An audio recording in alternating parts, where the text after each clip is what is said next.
안녕하세요. 저는 경기도에서 아들을 키우면서 살고 있는 43세 여성입니다. 남들과 다를 바 없이 평범하지만 행복한 결혼 생활을 하는 정말 평범한 여자였죠.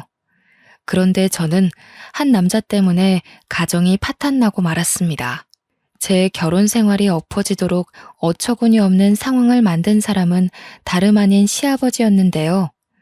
제가 이렇게 된 건 시아버지의 은밀한 유혹을 과감하게 뿌리치지 못해서 해서는 안 되는 거래를 했던 제 잘못일지도 모릅니다. 저도 사람이고 여자인지라 그런 은밀한 유혹을 차마 거절하지 못했고 시아버지가 파놓은 함정 속에 빠져버리고 만 것입니다. 정신 차렸을 때는 이미 늦어서 빠져나올 수 없게 되었죠. 시아버지는 제가 덫에 걸려서 꼼짝 못한다는 걸 알고 그동안 숨기고 있었던 추악한 본 모습을 여지없이 드러냈습니다. 3년이 지난 지금도 그때를 생각하면 머리가 어지럽고 가슴이 두근거립니다. 그 당시에 저는 도와주는 사람 하나 없이 혼자만의 힘으로 악마 같은 시아버지의 손에서 벗어나야만 했습니다. 제가 무슨 일을 겪었는지 시아버지를 만나기 전부터 자세히 말씀드리도록 하겠습니다. 사진을 찍는 걸 좋아했던 저는 대학에 들어가서 사진 동아리 활동을 하면서 남편을 만나게 되었습니다. 제가 사진을 좋아하게 된 건 부모님의 영향이 컸죠. 저희 엄마는 사진 작가셨고 아버지는 엄마의 열렬한 팬이었습니다. 그래서 부모님은 주말이나 휴가철이 되면 어김없이 저를 데리고 사진을 찍으러 나가셨어요. 그러고 보니 저도 자연스럽게 사진을 좋아하게 되었고, 고등학교에 들어가자마자 아버지에게 비싼 카메라를 선물 받기도 하였습니다. 당연히 저는 대학을 다니며 사진 동아리 활동에 열정을 다했습니다. 정말 사진이 좋아서 동아리 활동에 온갖 정성을 다했는데 그곳에서 남편에게 반하게 되었죠. 남편은 사진 동아리 회장이었고 군대를 다녀와서 저보다 훨씬 연상이었습니다. 저보다 사진에 대해 많이 알았고 전문가 포스가 느껴져서 한눈에 반할 수밖에 없었는데요. 저는 주로 풍경 사진을 찍었지만 남편은 인물 사진을 주로 찍었습니다. 남편은 아이들이나 도시인들의 모습을 포착해서 필름에 담는 걸 좋아했거든요. 동아리 지도 교수님도 남편의 사진을 볼 때마다 훌륭하다면서 칭찬을 아끼지 않으셨습니다. 야, 얘들아 이것 봐라. 정욱이 사진에는 이 이야기가 들어있어. 딱 봐도 사진이 살아있잖아. 제가 봐도 남편의 사진은 구도가 특이했고 생동감이 있어 보였습니다. 동아리에서 사진전을 해도 남편이 가장 주목받았죠. 저도 남편과 같이 활동하면서 남편은 물론 남편의 사진에 푹 빠졌습니다. 선배 사진은 뭐랄까 참 따뜻하고 깨끗해. 그래서 너무 좋은 것 같아. 선배가 보기에는 내 사진 어때? 정혜 너는 너무 많은 걸 렌즈에 담으려고 해. 렌즈를 통해서 세상을 볼 때는 욕심을 버리고 마음을 비워야 돼. 저는 그게 무슨 말인지 몰라서 가르쳐 달라고 했고 남편은 저에게 성심성의껏 사진 강의를 해주었습니다. 동아리에서 나가는 출사가 아니라 남편 혼자서 떠나는 출사에도 제가 따라갔죠. 그러다 보니 친한 선후배 사이를 넘어서 주말마다 만나서 데이트를 하는 연인이 되어버렸습니다. 나중에는 저희 둘만 따로 시장이나 거리를 누비면서 인물 사진을 찍기도 했고 인적이 드문 산이나 계곡을 찾아서 아름다운 자연을 렌즈에 담기도 했어요. 그리고 남편이 졸업을 할 무렵에 제게 프로포즈를 했습니다. 남편의 프로포즈는 독특했어요. 사진을 찍는 사람답게 저를 곁에서 지켜보면서 찍은 여러 장의 사진들을 모아서 주었습니다. 남편의 사진 속에 담겨있는 제 모습을 보니 부끄럽기도 했지만 제가 특별하게 느껴지더군요. 그래서 결혼하자는 약속을 하고 남편이 직장을 구하자 바로 식을 올렸습니다. 이제 남편을 내조해주며 화목한 가정을 꾸리면 되겠다 싶었는데 그때부터 문제가 생겨버렸습니다. 시아버지께서 결혼하면 시댁에 들어와 살라고 하시더라고요. 저는 당연히 분가할 줄 알았는데 느닷없이 시댁살이를 하라고 하니까 당황스러웠습니다. 시댁에 와서 살라고요? 상견례 때는 그런 이야기 없으셨잖아요. 그걸 미리 말해야 하니? 넓은 집 놔두고 돈 들여서 새 집 구할 필요는 없잖아. 그리고 나도 며느리가 차려주는 밥상 한번 받아보자. 시아버지의 말에 저보다 시어머니가 먼저 반기를 드셨습니다. 요즘은 며느리가 들어와 살겠다고 해도 시부모가 눈치 보기 싫어서 나가라고 하는 거 몰라요? 당신은 편할지 몰라도 나하고 며느리는 불편하단 말이에요. 오호, 누가 평생 데리고 살겠대? 손주 생기기 전까지만 같이 살자는 거야. 원래 가족이란 같이 살면서 정드는 거라고. 당신은 아무것도 모르면서 가만히 있어. 시어머니는 그냥 둘이 나가서 살아라고 하셨지만 시아버지는 끝까지 고집을 피우셨습니다. 결국 저희 남편도 시아버지 말대로 하자고 해서 시댁살이를 하게 되었죠. 저는 그래도 그동안 봐온 시부모님 성격을 알고 있기에 같이 살아도 괜찮을 거라고 생각했습니다. 그런데 막상 살아보니 제가 생각한 거랑 다르더군요. 시아버지께서 부지런해도 너무나도 부지런해서 울고만 싶어졌습니다. 시아버지는 새벽 4시만 되면 어김없이 일어나서 하루를 시작하셨거든요. 그 덕분에 저까지 새벽잠을 설치게 되었습니다. 게다가 시아버지는 아침을 꼭 챙겨 드셨습니다. 남편과 저는 간단하게 빵과 우유로 아침밥을 챙겨 먹거나 아예 건너뛰었는데 시아버지는 아침 식사를 거하게 차려드려야 했습니다. 최소한 5가지 이상의 반찬과 국이 있어야 했는데요. 그것도 새 반찬과 새 국이어야 했습니다. 미리 만들어 놓으면 싫어하셨죠. 시어머니가 그 말을 전해 들었을 땐 제가 얼마나 힘들어할지 몰랐습니다. 정말로 이렇게 할 수 있겠어? 내가 새벽에 일어나서 도와줄까? 나도 포기했는데 네가 할 수 있겠니? 나는 내 남편이니 싸우면 되지만 너는 며느리라 별소리도 못할 거다.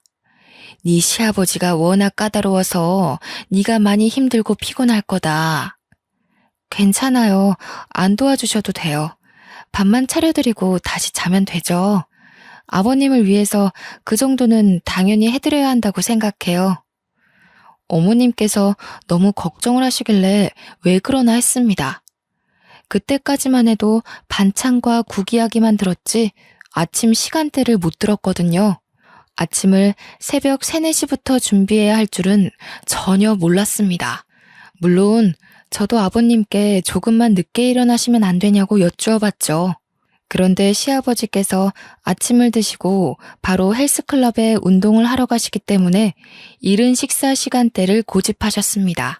오죽했으면 어머님이 뭐라 소리를 지르며 짜증을 내시더라고요.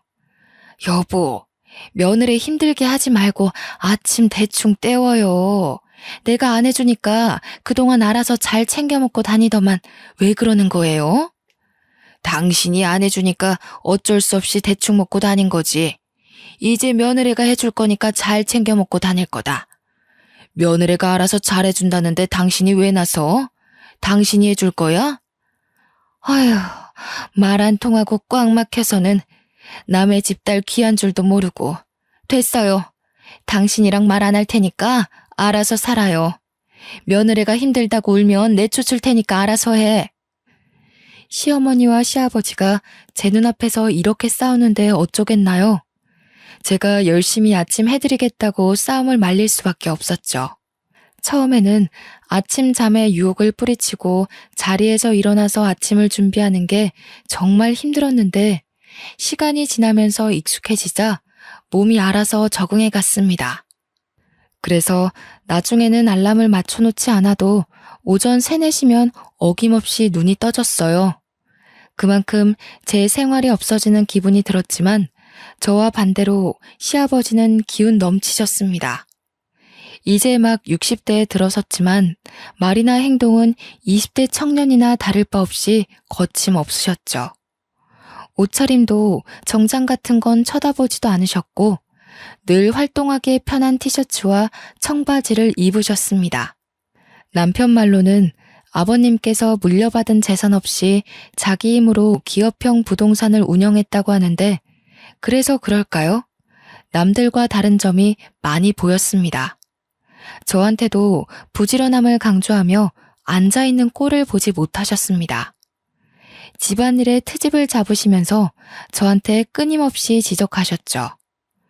얘야, 저기 저거 보이니? 장식장에 먼지 쌓인 거. 저거 보이면서 모른 척 하는 거지? 너처럼 게으르면 안 되는 거다. 당장 일어나서 저것부터 닦아라. 여자가 돼가지고 왜 이렇게 집안일을 못하니? 그것밖에 못 배웠어?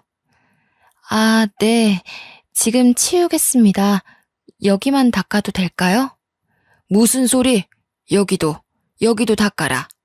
그리고 여기도 정리해. 너무 지저분하다. 체력이라도 안 좋으시면 쉬실 때 저도 같이 쉴 수 있는데 그러지도 못했습니다. 낮잠도 안 주무시고 눈에 불을 켜면 집안일에 흠이 없는지 감시하셨으니까요. 이게 다 하루도 빠지지 않고 헬스클럽에서 하시는 운동 때문인 것 같았습니다. 체력이 있으니 저를 못살게 구는 거겠죠. 집안일 하기도 벅차 죽겠는데 저한테 몸매 지적까지 하셨습니다. 남편이 퇴근하고 와서 소파에 누워있길래 저도 같이 누워있었는데 아버님이 저한테만 뭐라 호통치시더라고요. 아유, 너는 내가 볼 때마다 누워있는 것 같다. 여자가 돼가지고 몸매 관리도 안 하는 거냐? 어째 갈수록 살이 붙는 것 같아. 곧 애도 가져야 할 텐데 뱃살이 늘어나면 애 낳는 것도 힘들어진다. 나를 봐. 어디에 가도 환갑을 넘긴 나이라고 하면 모두 깜짝 놀라. 네, 해야죠. 해야 되는데 몸이 안 따라주네요. 아버님께서 제 몸을 위아래로 훑어보시더니 자기 몸을 보라며 근육질 몸매를 자랑하셨습니다. 안 그래도 결혼 후에 나날이 늘어가는 뱃살 때문에 걱정됐거든요. 게다가 운동하러 간다고 하면 아버님 눈을 피해 조금은 쉴 수 있을 것 같아서 시아버지가 다니는 헬스클럽에 등록했습니다. 그곳에서 비교적 수월해 보이는 요가 수업을 등록해 마음의 위안을 좀 얻으려고 했는데요. 그런데 그 헬스클럽에 들어간 순간 이상한 느낌이 들었습니다. 제 또래가 별로 없더라고요. 50대 이상의 중년 아줌마들만 운동을 하고 있어서 의아한 느낌이 들었습니다. 아줌마들도 제가 신기했는지 저를 보자마자 깜짝 놀라면서 반겨주더군요. 아이고, 오랜만에 젊은 아가씨가 들어왔네. 안녕하세요.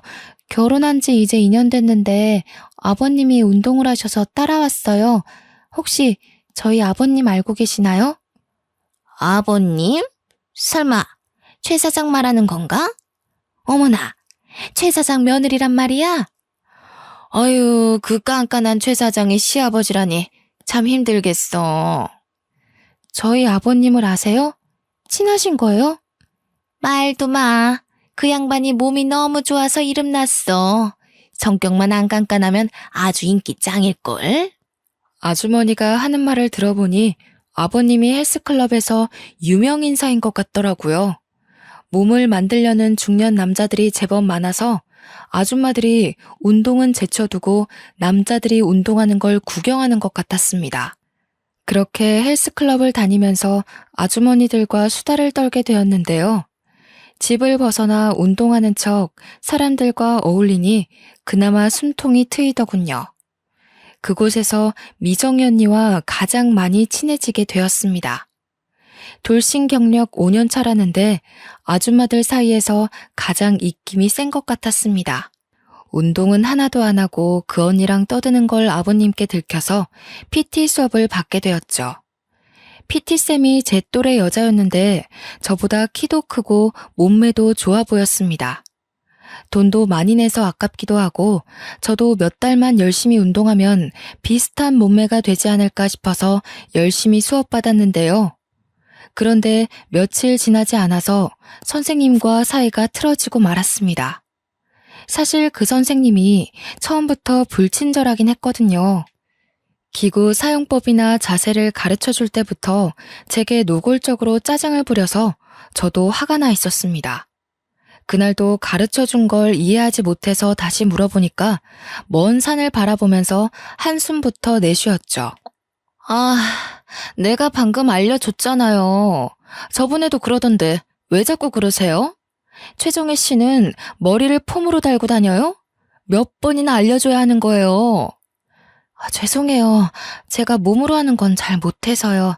다시 한번 알려주시면 안 될까요? 몸이 아니라 머리가 문제인 것 같은데요. 똑바로 들으세요. 다시 알려줄 테니까.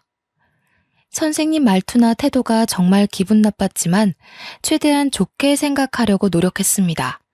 여러 사람을 대하는 직업이고 계속 같은 말을 반복해야 하니까 스트레스가 쌓인 거라고 이해했는데요. 하지만 시간이 지날수록 저를 대놓고 무시하는 게 눈에 보였습니다. 자, 저번처럼 또 물어보지 말고 잘 보세요. 다리는 최대한 구부리라고요. 허리는 쭉 펴고요. 그날도 본 운동을 시작하기 전에 스트레칭하고 있었는데 자세가 마음에 안 들었는지 저를 물건 다루듯이 막 만지고 옮기더라고요. 당황스러워서 순간 몸이 굳어버리니까 선생님이 평소보다 더 짜증을 냈습니다. 아니, 움직이라고요. 그게 아니잖아요. 진짜 짜증나게 하네. 머리를 들라고요. 그 여선생이 화가 난 듯 신경질적으로 소리를 치면서 제 머리채를 잡아당겼습니다. 아무리 좋게 생각해도 이건 아니라는 생각이 들어서 저도 소리를 지르기 시작했습니다. 지금 뭐 하시는 거예요? 보자 하니까 정말 저한테 지금 화풀이 하시는 거예요? 제가 처음으로 소리를 지르면서 난리를 피우는데 선생은 눈 하나 꿈쩍하지 않았습니다. 당연히 사과할 줄 알았는데 뭐가 문제냐는 듯 팔짱을 끼고 저를 멀뚱하게 쳐다보더라고요. 뭐가요? 지금 그쪽이 못해서 이러는 거 아니에요. 운동을 하자는 거예요? 말자는 거예요? 아니, 운동 가르친다고 머리채 잡아당기고 소리 지르고 이래도 되는 거예요? 이런 일이 한두 번도 아니고 당장 사과하세요.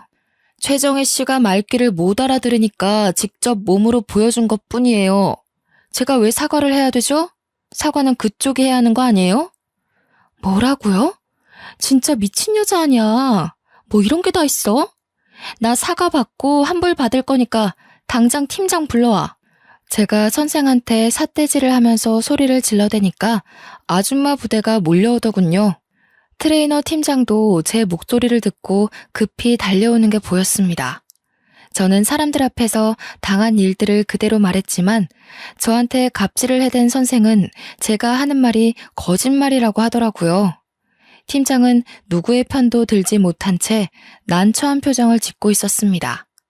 그때 미정희 언니가 나서서 CCTV가 달린 곳을 가리키며 말하였습니다. 팀장님, 왜 가만히 서 있는 거야? 둘 다 하는 말이 다르면 CCTV부터 확인해야지. 팀장이 CCTV를 확인해보겠다고 하니까 그 자리에 있던 모든 사람들이 사무실로 우르르 몰려갔죠. CCTV 영상을 재생시키니 역시나 선생이 제게 저지른 짓이 그대로 드러났습니다.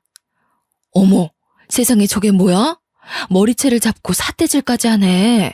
선생님 원래 그런 사람이었어? 어휴, 뭐야. 무서워서 못 쓰겠네.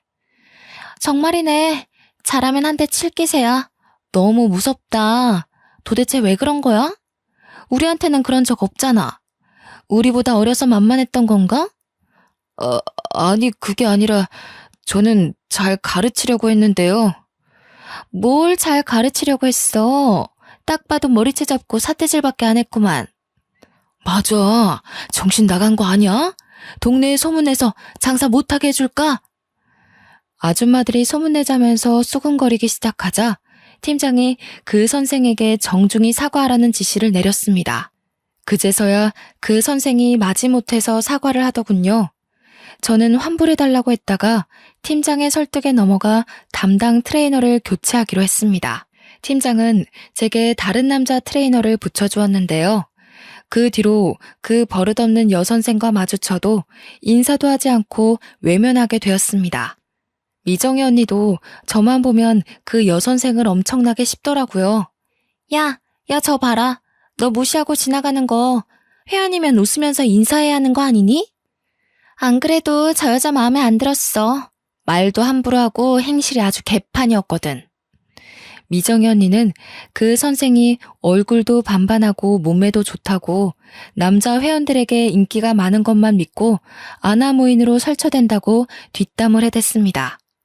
저는 그 말을 듣고 맞장구를 쳐주며 예전에 당한 서름을 풀었죠. 많아요, 언니. 저 여선생 때문에 기분 나빴던 적 진짜 많아. 언니 없었으면 이미 그만두고 안 왔을 거예요. 너한테만 그러는 게 아니라 여자들한테는 아주 밥맛 없이 굴더라.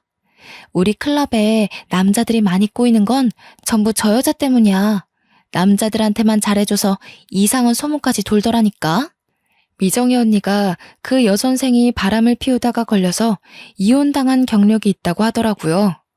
자기가 지도하던 5살 연하의 회원과 바람을 피우다가 들켜서 이혼을 당했다는 거예요. 그러다 몇 달 전에 재혼에 성공했는데 이혼했다는 사실을 감쪽같이 속이고 처녀 행세를 하면서 재혼했다는 겁니다. 미정희 언니만 그 여선생을 싫어하는 게 아니었습니다. 매일 휴게실에 모여 앉아 아줌마들이 시댁과 남편 흉을 보는 것처럼 여선생 뒷담화하는 걸 듣고 있었거든요. 그러다 입이 심심해지면 간식거리를 잔뜩 사와서 트레이너들 몰래 먹곤 했어요. 팀장님한테 들킨 적도 많이 있었지만 아줌마들 입김이 세서 어찌할 수가 없었습니다. 아이고 어머님들 이게 다 뭐예요? 또 여기서 과자 드시는 거예요? 살 빼러 왔다가 살이 왕창 불어서 가시겠어요. 적당히 드세요. 우리 몸은 우리가 알아서 관리할 테니까 걱정하지 마세요.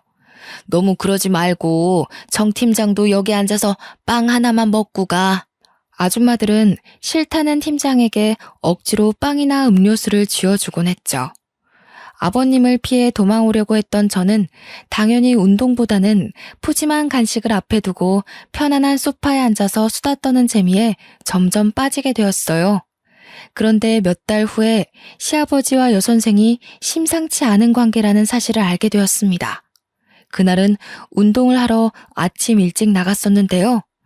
원래 이른 새벽부터 점심때까지 집안일을 하고 오후에 헬스클럽에 나갔었는데요. 그 시간대에만 수업이 가능하다는 핑계를 대고 아주머니들이 많이 모여있는 시간대를 선택한 것이었습니다. 그런데 에어로빅이라는 새로운 수업이 생겨서 아주머니들이 아침 일찍 모이자고 했거든요. 오랜만에 만반의 준비를 하고 나갔는데 너무 이른 시간대 수업이라서 그런지 아주머니들이 거의 못 오셨더라고요. 그나마 온 분들도 피곤하다고 집에 가겠다고 하길래 휴게실에 잠깐만 앉아 있으려고 했습니다. 집에 가면 아버님이 있을까봐 조금만 더 있다가 가려고 했죠. 그런데 휴게실에 들어가니 시아버지와 여선생이 딱 붙어 있는 거 보고 깜짝 놀랐습니다. 아버님과 여선생도 놀라서 얼른 떨어져 앉더군요. 아니, 새끼 네가 이 시간에 웬일이냐? 원래 이 시간대에 안 나오지 않아? 에어로빅 수업이 새로 생겼길래 그거 들으려고 왔어요. 저는 이만 가볼게요. 아버님한테 무슨 말을 해야 할지 모르겠더라고요. 충격을 너무 많이 받았는지 머릿속이 새하얘져서 급히 휴게실에서 나와버리고 말았습니다. 둘 사이가 정말 수상하다는 생각했지만 확실한 증거가 없으니까요. 시아버지를 추궁할 수 없는 노릇이라 증거를 찾으려고 노력했습니다. 그날 이후로 아버님 뒤를 졸졸 따라다니며 어딜 돌아다니나 확인했는데요. 얼마 후에 둘이 내연관계라는 확실한 증거를 잡게 되었죠. 시아버지와 여선생이 헬스장 근처의 모텔에서 나오는 걸 보게 된 겁니다. 저는 당연히 그 순간을 사진으로 남겨두었는데요. 집에 돌아온 저는 어떻게 해야 할까 고민이 되었습니다. 제가 다 말하면 어머님이 어떻게 될지 걱정되더군요. 하지만 제가 숨기고 있다가 가정이 더 망신창이로 파탄날 것 같아서 아버님과 대화를 나누기로 결심했습니다. 아버님이 운영하고 있는 사무실로 찾아가 할 말이 있다고 했죠. 새애기 네가 내 회사는 웬일이냐? 할 말이 있다는 연락은 받았다만. 설마 그 일 때문에 그러니? 아버님도 잘 아시네요. 여기서 할 이야기는 아닌 것 같은데. 나가서 이야기해요. 저는 시아버지와 함께 조용한 카페로 들어가서 휴대폰에 찍힌 사진을 보여드렸습니다. 아버님이 그 사진을 보고 눈이 커졌길래 마음속에 담아놓은 말들을 꺼내놓았습니다. 아버님, 대체 이게 뭐 하는 짓이에요? 딸 같은 여자애랑 내연관계를 가지다니 부끄럽지도 않으세요? 고개를 숙이고 한참 동안 말이 없던 아버님께서 천천히 입을 여셨습니다. 너한테는 입이 10개라도 할 말이 없다. 그런데 남자는 말이다. 늙으나 젊으나 매력적인 여자를 보면 마음이 끌리는 게 당연한 것이야. 마음에 든다고 아무 여자하고 어울리는 건 짐승들이나 하는 짓이에요. 당장 그 여자랑 헤어지세요. 안 그러면 어머님한테 다 말씀드릴 수밖에 없어요. 난 그럴 수 없다. 난 그 아이를 버릴 수 없어. 10억 줄 테니까 앞으로는 눈 감아다오. 10억이면 충분하지 않냐? 네? 10억이라고요? 겨우 그런 여자 때문에 10억을 쓰신다고요? 그래. 그 돈을 너한테 줄 테니 비밀 지켜다오. 아버님한테 10억이 어디 있어요? 저한테 10억이라고 하신 거 맞죠? 혹시 잘못 들은 게 아닌지 재차 물었지만 시아버지는 단호한 표정으로 10억이라고 못 박았어요. 10억이 어디 있냐고 물으니 저를 데리고 회사로 돌아가 시가 10억짜리 신축 아파트 등기부등본을 보여주기도 하였습니다. 자, 이게 내가 말한 10억이다. 다음 달이면 분양이 시작되는 새 아파트야. 내가 여러 채 확보해뒀는데 그 중에 하나를 너한테 주마. 분양이 시작되면 곧바로 2억은 더 붙을 게다. 그럼 이 아파트로 이사 가도 되나요? 따로 독립해도 되는 거죠? 그래. 네가 가서 살든 다시 팔든 상관 안 하마. 대신 지금 당장은 나갈 수 없어. 너희 시애미가 의심할 거다. 내가 절대 못 나가게 할 거라고 했으니. 시댁살이를 벗어날 수 있다는 말을 듣자 제 고민은 더욱더 깊어졌습니다. 시어머니를 생각하면 그냥 넘어갈 수 없는 문제였지만 10억짜리 아파트와 자유는 뿌리치기 힘든 유혹이었죠. 며칠을 고민하던 저는 시아버지의 아침을 차려주면서 제안을 받아들이겠다고 말해버리고 말았습니다. 그래, 잘 생각했다. 이제 우리는 한 배를 탄 거야. 그러니까 네 시애미뿐만 아니라 정욱이 놈한테도 확실히 숨겨야 한다. 시아버지는 자신의 불륜을 눈감아주는 것에서 한 걸음 더 나아가서 시어머니를 속이는 일에도 협조해야 한다고 당부했어요. 제가 그럴 수 없다고 하니 세상에 공짜는 없다고 이 집에서 나가고 싶으면 자기 말을 들어야 한다고 협박하더군요. 그날부터 시아버지는 저를 믿고 대놓고 내연녀를 만나기 시작했습니다. 아무것도 모르는 시어머니는 아버님이 너무 늦게 들어온다고 걱정하였죠. 그 모습을 볼 때마다 도둑이 제발저리듯이 어머님 눈치가 보였습니다. 그렇게 3개월이 지났지만 아버님이 아파트를 넘겨주는 일을 차일피일 미루기만 했어요. 그 아파트는 이미 분양이 시작되었는데 아버님은 조금만 더 기다리라는 말만 되풀이하였습니다. 제가 어머님 몰래 얼른 아파트를 달라고 재촉하니 이런 문자가 와 있더군요. 좀만 더 기다려라. 회사에서 작업을 진행하는 게 있어서 그 아파트가 내 명의로 되어 있어야 돼. 한 달만 더 기다리면 된다. 아파트에 발이 달려서 도망가는 것도 아닌데 뭐가 걱정이냐? 나는 한번 뱉은 말은 끝까지 책임지는 사람이야. 이제는 불안하고 초조해진 사람은 저였습니다. 혹시라도 아파트를 받기 전에 시어머니가 시아버지의 불륜 사실을 알아버리면 10억도 날아가고 제 시댁살이도 영원히 유지될 것 같았습니다. 그렇게 시아버지의 불륜을 혼자만 알고 있으니 늘 마음이 편치 않고 가슴이 답답했어요. 하루는 친정에 갔는데 엄마가 제 얼굴을 살펴보면서 걱정을 하시더라고요. 시부모님이 너 못 살게 구니? 얼굴이 왜 이렇게 많이 상했어? 혹시 김서방하고 안 좋은 일 있어? 아니야, 아무 일도 없었어. 그냥 요새 운동 열심히 해서 몸이 상했나 봐. 어이구, 사람이 운동한다고 이렇게 돼? 거짓말하지 말고 다 털어놔라. 차라리 귀신을 속이지. 나는 못 속인다. 나한테 못할 말이 뭐가 있겠니? 다른 사람도 아니고 친정엄마인데 말해도 될 것 같다는 생각이 들더군요. 그래서 엄마한테 결국 모든 걸 털어놓고 말았습니다. 말만 했는데 10년 묵은 채증이 쑥 내려가듯이 답답하던 가슴이 뻥 뚫리는 것 같았죠. 하지만 제가 시아버지 내연녀 사진을 보여주니 엄마가 그 사진을 보더니 충격적인 이야기를 해주셨어요. 아니, 얘는 주희 아니니? 세상에, 얘가 사돈이랑 바람을 피고 있단 말이야? 주희? 엄마 이 여자 알고 있어? 친해? 아주 잘 알지. 얘 내 친구 며느리야. 친구 집에 놀러 갔을 때 본 적 있어. 저는 그 말을 듣는 순간 눈앞이 새하얘지고 말았습니다. 엄마는 제가 아파트를 받기로 했다는 사실을 모르고 바로 그 친구분한테 전화를 하는 거 있죠. 제가 말려봐도 가만히 있어보라며 제 팔을 밀어냈습니다. 어떻게든 맞고 싶었지만 엄마는 오히려 성질을 내며 제게 뭐라 하셨습니다. 이거 사. 왜 자꾸 말 못하게 막는 건데. 그럼 이걸 다 말해줘야지 숨기고 있게?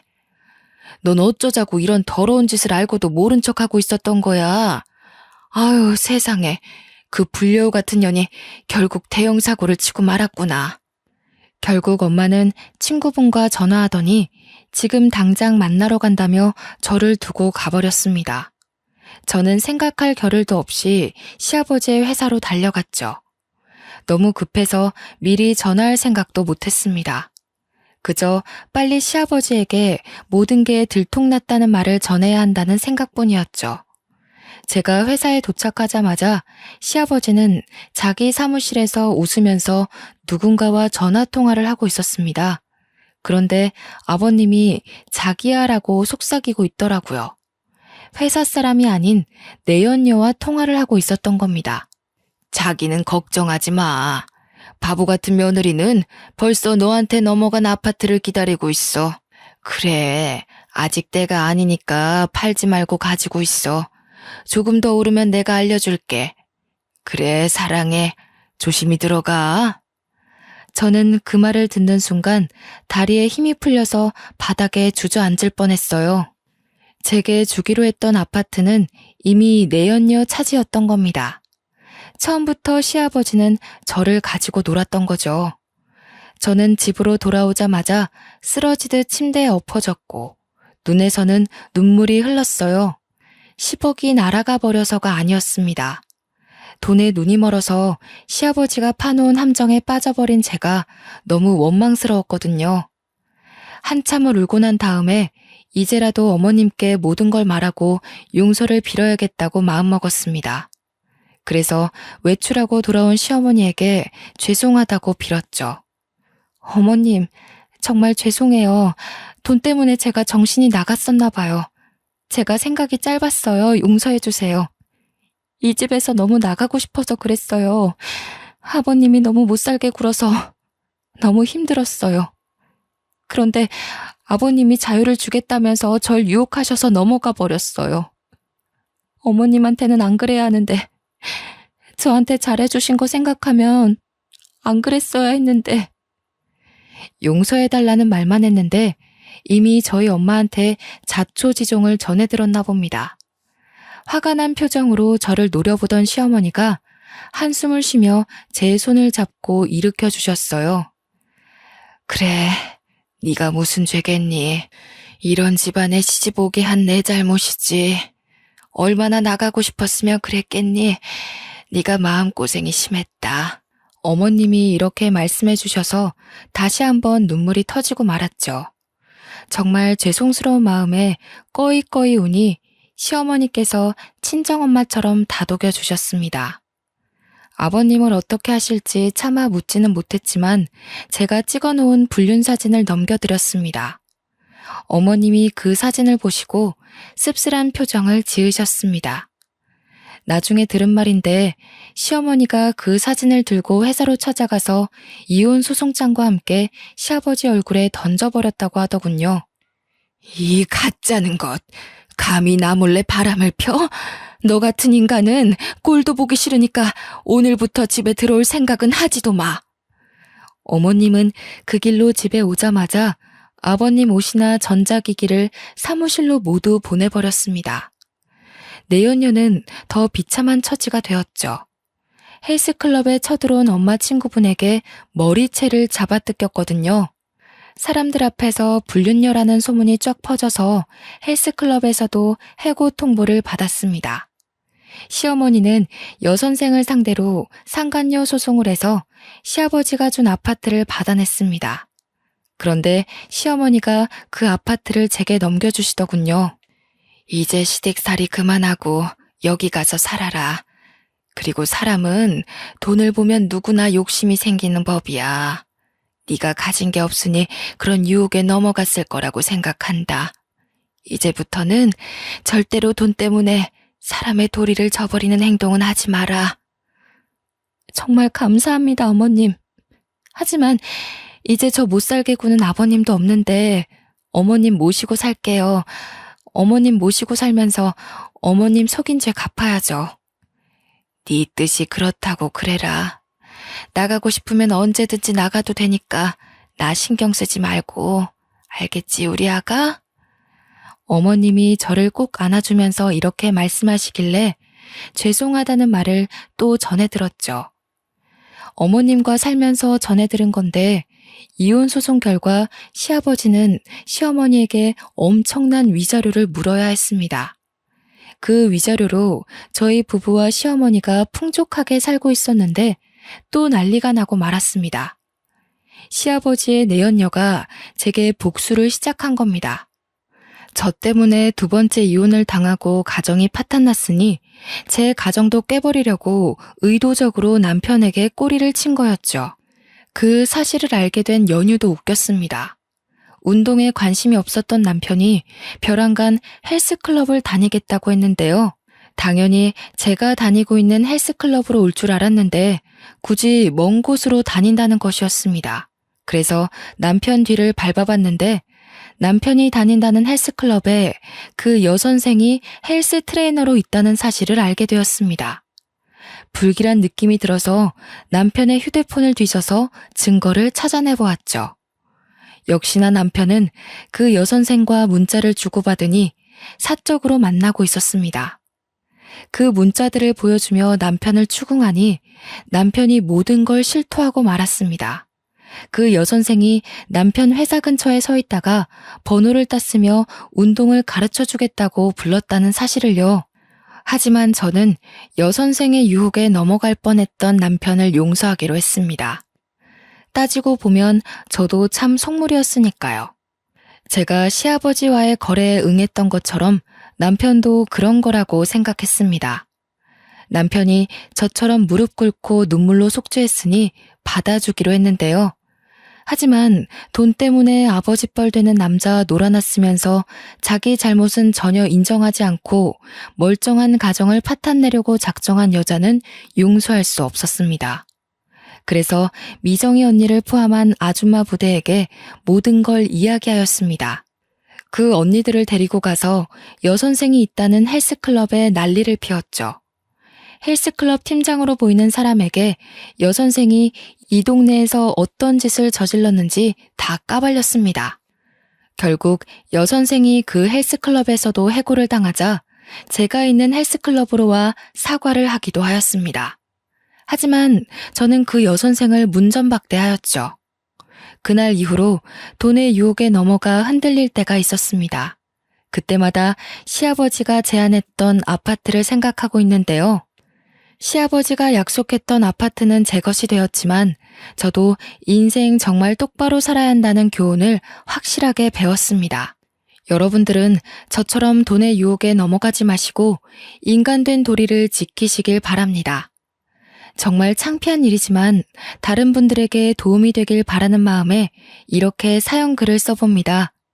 여기까지 제 이야기 들어주셔서 감사합니다.